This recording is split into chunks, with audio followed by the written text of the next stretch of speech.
Saudara, sebanyak 104 kepala keluarga penyintas bencana banjir di Desa Kuala Cangkoy, Kecamatan Lapang, Aceh Utara, kini telah menempati rumah hunian tetap atau huntap. Mereka mengaku bersyukur dan bahagia karena dapat menyambut Hari Raya Idul Fitri 1447 Hijriah di tempat tinggal yang lebih aman dan juga layak.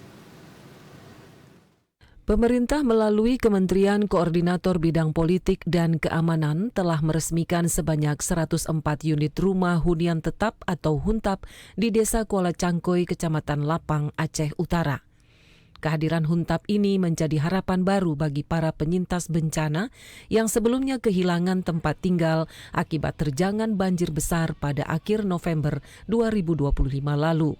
Kini warga bisa bernapas lega dikarenakan mereka dapat menyambut Hari Raya Idul Fitri di tempat tinggal yang lebih nyaman dan layak huni.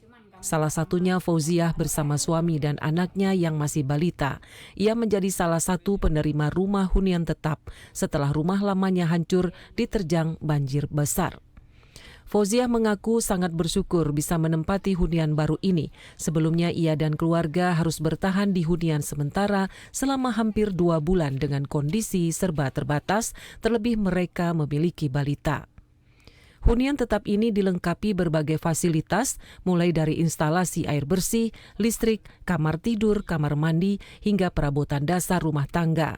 Bahkan setiap rumah juga dilengkapi televisi, kompor, dan peralatan memasak untuk membantu warga memulai kehidupan baru. Sangat senang dah ada rumah kan, daripada tinggal di Huntara.